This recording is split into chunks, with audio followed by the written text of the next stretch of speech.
En el programa pasado estudiamos el nuevo nacimiento y la nueva criatura y estábamos indicando cómo se desarrolla la nueva criatura. Hemos dicho que entre los seres humanos no hay diferencias orgánicas, solo diferencias culturales, y que el sistema de socialización se encarga de imprimir esos valores. Ahora, en el cristianismo, en la teología, en la fe cristiana, existe el sistema de resocialización. Es decir, lo que hizo la cultura en el individuo, en el ciudadano de un país determinado, es lo que tiene que hacer el evangelio. Observen ustedes la diferencia. Entre los gustos de diferentes culturas, pues a veces no hay culturas que se parezcan una a otra en los gustos. Y un ejemplo que me gusta a mí poner es este. Cuando usted integra los valores de una cultura, esos valores funcionan automáticamente. Me gusta poner este ejemplo. Por ejemplo, las comidas. Si usted lo invitan, digamos, usted es puertorriqueño o es cubano, es del Caribe, y le invitan a comer lechón asado. Les gusta comer un lechón que lo ponen en una varita, en un pedazo de madera, y le da vueltas sobre el fuego. Le dicen el viernes o el sábado vamos a ir a la orilla del río, nos vamos a comer un lechón asado a la varita. Cuando usted llega, el lechón ya, su pellejito empieza a crujir y usted dice que se le hizo la boca agua. Eso no es un decir, esa es una función fisiológica. Cuando el ojo que ha sido formado por esa cultura manda esa imagen al cerebro que tiene integrados los valores de esa cultura, lo interpreta como delicioso. Y entonces decir que se hizo la boca agua no es un decir, es una función del organismo. El cerebro, al ver esa imagen, da órdenes a las glándulas salivales para que se preparen a la ingestión, porque la saliva es fundamental en la ingestión. Pero si cuando usted llega, en lugar de dar vueltas sobre las brasas, no es un lechón, es un perro, ¿qué es lo que ocurre? Pues sencillamente viene una muesca, algo de asco. Cuando la imagen del perro la manda el ojo al cerebro, que la tiene interpretada como algo sucio, pues usted le da asco. Pero si el que llega, en lugar de ser un puertorriqueño o un cubano, es un chino, cuando ve el puerquito dando vueltas, cuando ve el perro dando vueltas sobre las brasas, dice, pelito lico, ¿cuándo comemos? ¿Por qué es la diferencia? Porque ha integrado principios distintos. Igual ocurre con el sistema de valores cristianos. Cuando usted integra el sistema de valores cristianos, el cerebro está formado, organizado de tal manera que cuando se le presenta una oportunidad de pecar, usted no tiene ni que orar, ni que reprender al demonio, ni al diablo. Así como el cerebro suyo rechazó esa comida que está integrada como asquerosa, como sucia, el cerebro suyo rechazará cualquier conducta que sea pecaminosa. O sea, veamos entonces la importancia que tiene el magisterio de la Iglesia. Si la Iglesia cumple con su labor de enseñanza, va a integrar en la persona una serie de valores que le permitirán hacer que, así como es natural rechazar lo que su cultura prohíbe, será natural rechazar lo que la Biblia también condena. Ahora, para uno poder hacer eso, uno tiene que ir a la Biblia. Y ahí es donde viene la importancia de la hermenéutica, la importancia de la exégesis bíblica. ¿Por qué? Porque en la Biblia habla Dios, en la Biblia habla el diablo, en la Biblia hablan las supersticiones de las épocas, en la Biblia habla la educación de los autores de los documentos, habla la cultura. Y entonces la labor de la persona cristiana es aislar la voz de Dios de las otras voces. Ahora hay personas que me dicen, no, pero es que toda escritura es inspirada divinamente. Yo le digo, mira, toda escritura es inspirada divinamente a que aparezca en las escrituras, que aparezca en la Biblia. pero todo lo que está en la Biblia no es inspirado por Dios. Por ejemplo, las palabras de la serpiente, sabe Dios que no moriréis. ¿Inspiró Dios esas palabras? Claro que no inspiró Dios esas palabras. Dios inspiró que lo que la serpiente dijo aparezca en la Biblia, pero no inspiró las palabras en sí, la esencia. Entonces, la persona, para poder tener una formación cristiana y librarse de lo que se llama culpa neurótica o culpa falsa, tiene que estudiar la Biblia. O sea, es responsabilidad no solamente de un pastor, de un teólogo, de un predicador, el conocimiento de la Biblia. Es la obligación de cada persona cristiana, a menos que quiera arriesgarse a desarrollar culpas neuróticas, porque hay personas que enseñan lo que la Biblia no enseña. Ocurre una cosa muy sencilla. Para ser médico usted tiene que ir a la Facultad de Medicina, tiene que pasar los exámenes y entonces el gobierno les da una licencia para ejercer medicina, para ser peluquero, para ser ingeniero. Pero para lo único que no hace falta eso es para ser predicador. Para ser predicador o para ser maestro de la Biblia, lo único que tiene que hacer es conseguirse una Biblia y empezar a decir disparates por ahí para abajo. Y por eso es que tenemos tanta gente, la pobre gente cargada con enseñanzas que no tienen base en la Biblia. Ahora, fíjense ustedes, cuando uno va a las Sagradas Escrituras, uno encuentra que hay palabras que tienen un sentido diferente a como uno lo piensa. Por ejemplo, en la Biblia, en algunas versiones, la palabra luego la usan en el castellano antiguo, que significa inmediatamente. El único país hasta donde mi conocimiento llega, que usa esa forma antigua es México. En México te dicen luego es inmediatamente, pero eso casi ya no lo usa ningún otro país. Entonces uno tiene que saber cuando lee la Biblia en qué sentido está usándose la palabra.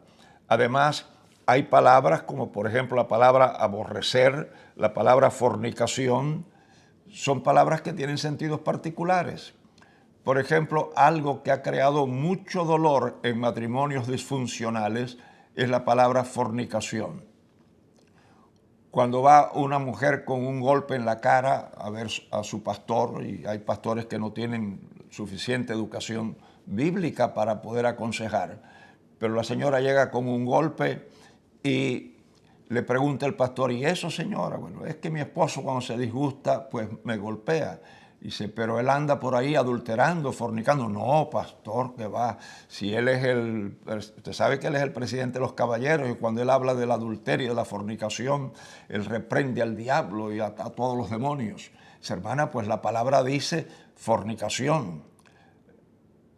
Él no ha fornicado, así que usted tiene que seguir sufriendo. ¿Dónde está basado eso?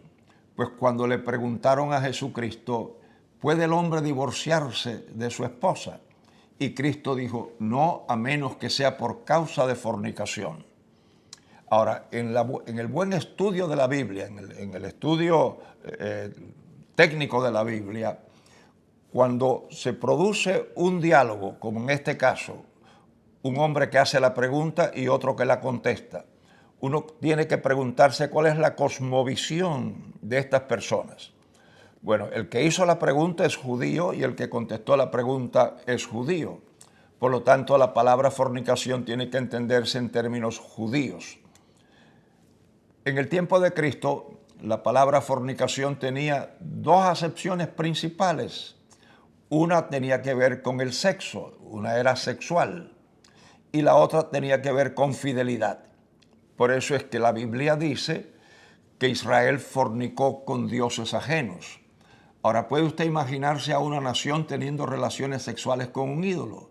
Claro que no. Allí no tiene un sentido sexual la palabra. Allí tiene un sentido de fidelidad.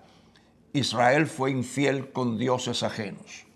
Cuando un hombre contrae matrimonio y dice, y renunciando a todas las demás, prometo amarte, cuidarte, respetarte hasta que la muerte nos separe.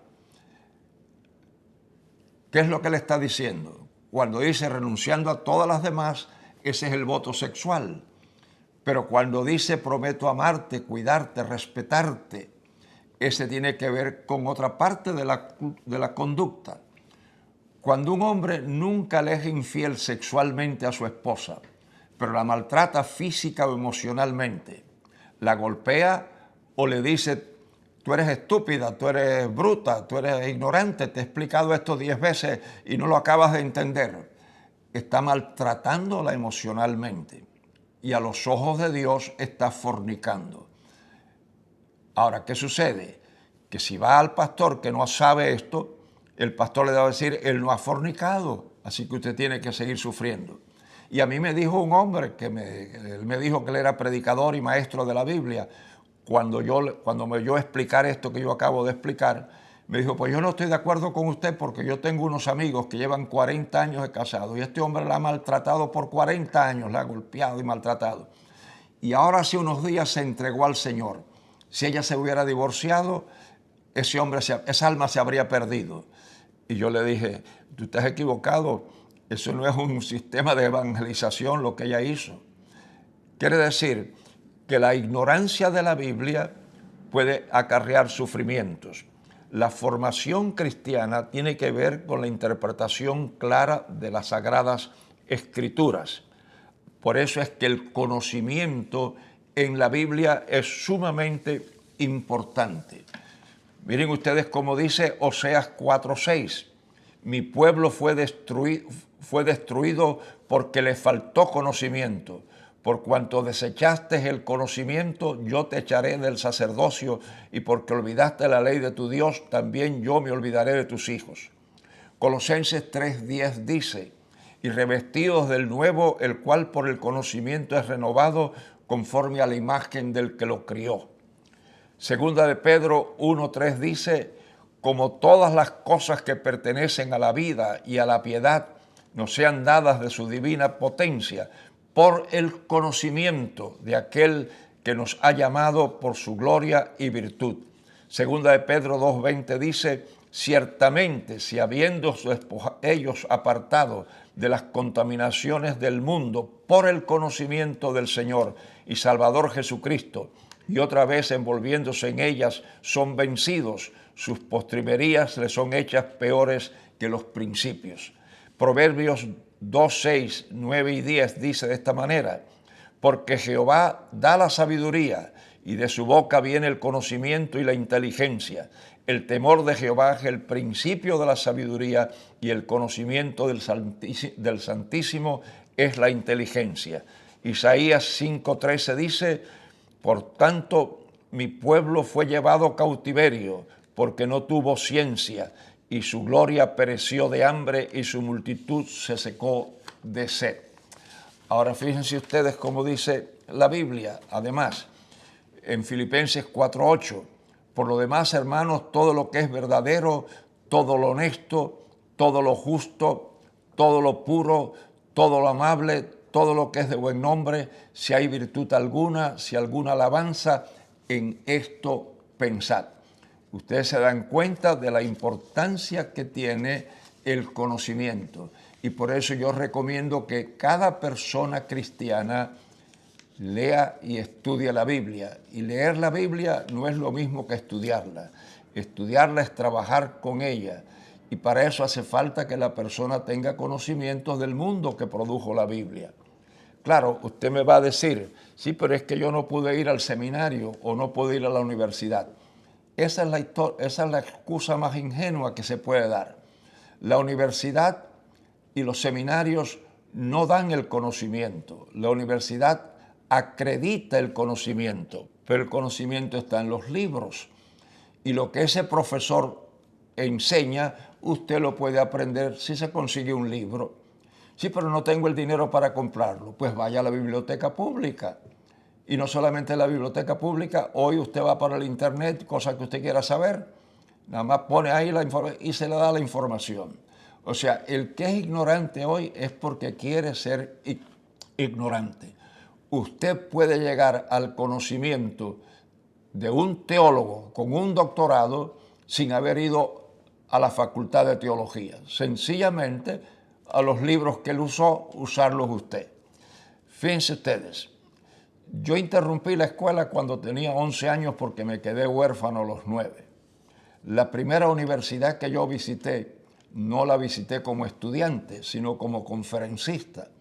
Y en una de las universidades que yo visité, pues me sorprendió cuando yo llegué y vi un letrero grande que decía: esta noche en el Paraninfo Universitario, a las 8 de la noche, el profesor cubano doctor Gerardo de Ávila dictará una conferencia. Lo único que era verdad en ese letrero era cubano, conferencia y más nada. Lo demás lo habían inventado ellos. Yo creo que las personas que me habían escuchado en otro lugar habían deducido que yo era un profesor cubano, doctor Gerardo de Ávila, y me habían invitado. Ahora, lo que pasó fue que yo me hice amigo de los libros y yo por mucho tiempo fui autodidacta. Yo llegué a la universidad ya un poquito mayor. Ahora, yo visité dando clases, dando conferencias de apologética, Universidad Católica, Universidad Protestante, Universidad del Estado, Universidad Privada. Todas esas universidades visité yo y di conferencias. ¿Por qué las pude dar? Porque el conocimiento está en los libros.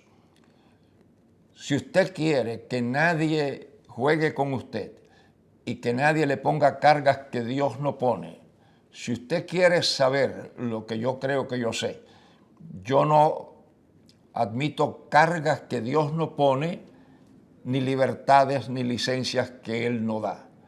¿Cómo lo sé? Sencillamente porque yo me he dedicado a estudiar la Biblia, a buscar las herramientas que me permiten. Y si usted lo hace, usted va a disfrutar de la libertad gloriosa de los hijos de Dios. Ahora, observen ustedes cómo es el proceso en el que se forma la persona cristiana.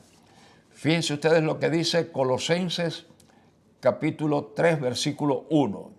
Si pues habéis resucitado con Cristo, buscad las cosas de arriba donde está Cristo sentado a la diestra de Dios. Ahora, yo les voy a leer ahora Colosenses capítulo 1, versículos 1 y 2. Y quiero ver si ustedes se dan cuenta de una diferencia en estos dos pasajes. Miren lo que dice el capítulo 1. Pablo, apóstol de Jesucristo, por la voluntad de Dios, y el hermano Timoteo, a los santos y fieles hermanos en Cristo que están en Colosas. Gracia y paz sean a vosotros de Dios nuestro Padre y del Señor Jesucristo. A ver si les llama la atención. Observen cómo dice el capítulo 3, versículo 1. Si pues habéis resucitado con Cristo. Es decir, si ustedes son cristianos, si son salvados. Pero observen cómo dice en el capítulo 1. Pablo, apóstol de Jesucristo por la voluntad de Dios, y el hermano Timoteo, a los santos y fieles hermanos en Cristo que están en Colosas.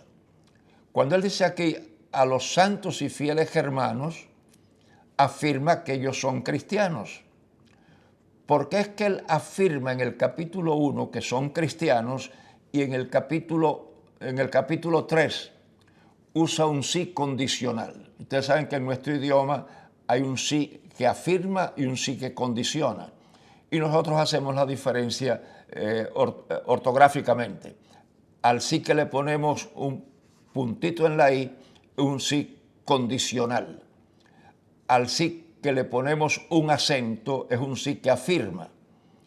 ¿Por qué Pablo afirma en el capítulo 1 y cuestiona en el capítulo 3? Por una sencilla razón. El capítulo 1 es el principio de la epístola. Y usando el estilo epistolar de ese tiempo, se empieza diciendo, como hacemos nosotros hoy, estimado señor Pérez. Ahora, en el capítulo 3, ustedes se van a dar cuenta de que Pablo usa una serie de imperativos. Entonces lo que Pablo está diciéndoles es esto. Si ustedes son cristianos, ustedes están obligados a integrar en la conducta de ustedes los valores cristianos. Y yo no quiero perder el tiempo con ustedes.